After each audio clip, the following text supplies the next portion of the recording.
পারমাণবিক এই যুগে একটা ছোট্ট ভুলেই পৃথিবীটা তছনছ হয়ে যেতে পারে। ধরুন কোনো এক উত্তপ্ত আন্তর্জাতিক সংকটের সময় হঠাৎ করেই যুক্তরাষ্ট্রের মতো দেশের উপর ফেলে দেওয়া হলো একটি পারমাণবিক বোমা। চোখের পলকেই ধ্বংস হয়ে যাবে নিউ ইয়র্ক, লাস ভেগাস কিংবা ওয়াশিংটনের মতো প্রাণকেন্দ্র। প্রশ্ন হলো, এরপর কি হবে? যুক্তরাষ্ট্র কি বসে থাকবে নাকি প্রতিশোধ নেবে? আর যদি রাশিয়ার উপর হয় এমন আঘাত, ভ্লাদিমির পুতিন কি থেমে থাকবেন?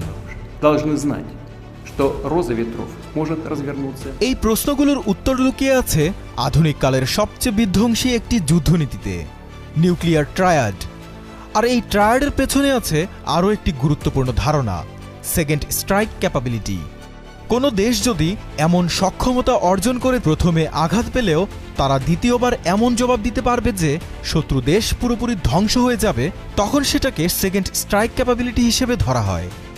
ধরুন হঠাৎ আঘাত করে আপনি আমাকে ধ্বংস করতেই পারেন, কিন্তু আমিও আপনাকে ধ্বংস করেই যাব। সেজন্য আমারও কিছু অস্ত্র এমন জায়গায় এমনভাবে লুকিয়ে রাখা আছে যেগুলো একসাথে ধ্বংস করা কারো পক্ষেই সম্ভব নয়। এই নিরাপত্তা বৃত্তই মূলত পারমাণবিক যুদ্ধকে ঠেকিয়ে রাখে, কারণ সবাই জানে কেউ আগে আঘাত করলে পরে ধ্বংস অনিবার্য। এই সেকেন্ড স্ট্রাইকের জন্যই তৈরি হয়েছে নিউক্লিয়ার ট্রায়াড, অর্থাৎ জল, স্থল ও আকাশ, এই তিন দিক থেকেই পরমাণু হামলা চালানোর সক্ষমতা। এই তিনটি মাধ্যমের মধ্যে যে কোনো এক বা দুটি ধ্বংস হলেও তৃতীয়টি থাকবে প্রতিশোধের জন্য প্রস্তুত। আর এই নিউক্লিয়ার ট্রায়াড সক্ষমতা আছে মাত্র তিনটি দেশের হাতে, যুক্তরাষ্ট্র, রাশিয়া এবং চীন।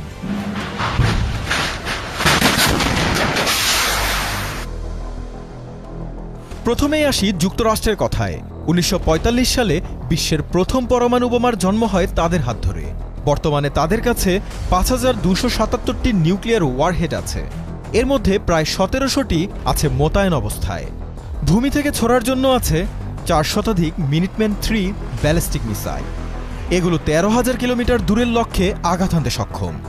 এই মিসাইলগুলো ভূগর্ভস্থ সুরক্ষিত লঞ্চ প্যাডে সবসময়ই প্রস্তুত রাখা হয়।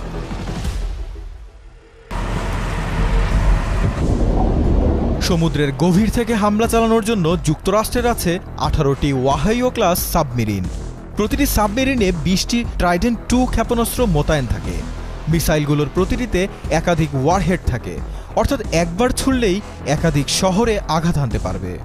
এই সাবমেরিনগুলোর মধ্যে অন্তত 2টি সমুদ্রের গভীরে সারা বছর গোপনে টহলে নিয়োজিত থাকে, যাকে বলা হয় কন্টিনিউয়াস অ্যাট সি ডিটারেন্স, যাতে কোনো দেশ হামলার কথা চিন্তাও না করতে পারে।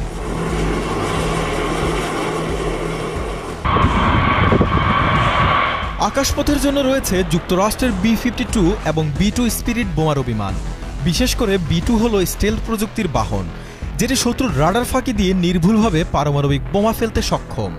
তবে শিগগিরই তাদের বিমানবহরে যুক্ত হচ্ছে আরও উন্নত B-21 রেইডার। এটি হবে পারমাণবিক ও প্রচলিত 2 ধরনের অস্ত্রবাহী।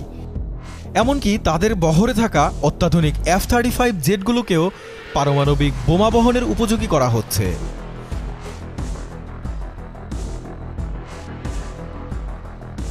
প্রশ্ন হলো, যুক্তরাষ্ট্র কি কখনো প্রথমে পারমাণবিক হামলা চালাবে?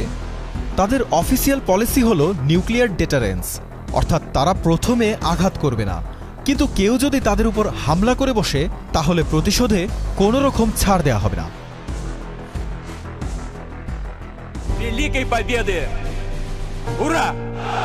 এবার ফেরা যাক রাশিয়ার দিকে।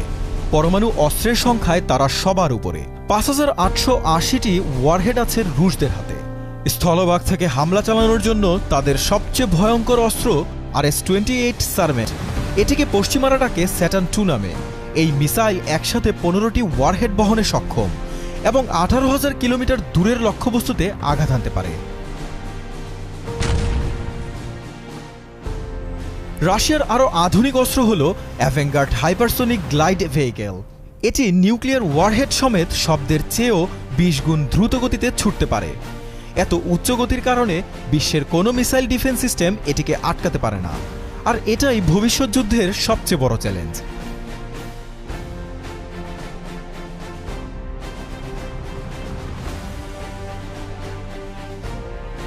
সমুদ্রপথে রাশিয়ার ভরসা বোরেই ক্লাস সাবমেরিন।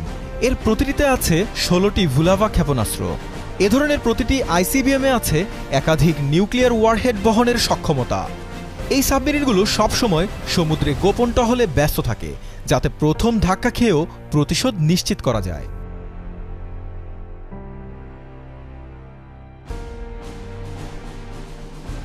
রাশিয়ার বোমারু বিমান TU-95MS ও TU-160 সোভিয়েত আমলের হলেও এখনও অত্যন্ত কার্যকর। TU-160 বিশ্বের সবচেয়ে বড় ও দ্রুতগামী সুপারসনিক বোম্বার। এগুলোতে KH-102 পারমাণবিক ক্রুজ মিসাইল বহন করা সম্ভব, যার রেঞ্জ কয়েক হাজার কিলোমিটার। তবে রাশিয়ার পারমাণবিক কৌশল একটু ভিন্ন। তারা ডি-এসকেলেশন থ্রু এসকেলেশন তত্ত্বে বিশ্বাস করে। অর্থাৎ যদি কোনো বড় যুদ্ধ শুরু হয়, তাহলে তারা সীমিত পারমাণবিক হামলা চালিয়ে প্রতিপক্ষকে মানসিক চাপে ফেলবে এবং যুদ্ধ থামাতে বাধ্য করবে। অনেকটাই সাইকোলজিক্যাল গেম বলা যায়। Carry up to 10 nuclear warheads and can reach the United States in as little as 30 minutes. তৃতীয় দেশ হলো চীন। দেশটির নিউক্লিয়ার ওয়ারহেডের সংখ্যা 500টির মতো। তুলনামূলক কম সংখ্যক ওয়ারহেড থাকলেও তাদের ট্রায়াড পরিকাঠামো ধীরে ধীরে উন্নত হচ্ছে। চীনের সবচেয়ে দীর্ঘপাল্লার ICBM DF-41, এগুলোকে মোবাইল লঞ্চার থেকে ছোড়া যায় এবং যে কোনো মহাদেশে আঘাত হানতে পারে। এগুলো মোবাইল লঞ্চারে থাকায় এগুলোকে খুঁজে পাওয়া খুব কঠিন।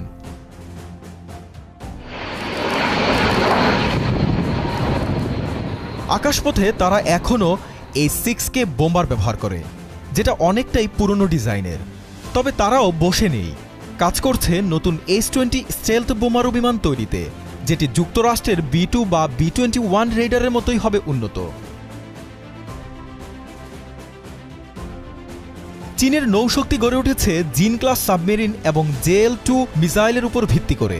যদিও এগুলোর পাল্লা এখনও সীমিত, তবে JL-3 নামের নতুন একটি ক্ষেপণাস্ত্র তৈরি করছে তারা, যার রেঞ্জ আগের চেয়েও আরও অনেক বেশি, আরও অনেক নিখুঁত হবে। চীনারা নো ফার্স্ট ইউজ নীতিতে বিশ্বাস করে, অর্থাৎ তারা আগে কখনো পারমাণবিক হামলা চালাবে না, কিন্তু কেউ যদি আঘাত করে বসে তবে প্রতিশোধ নেবে নির্দয়ভাবে।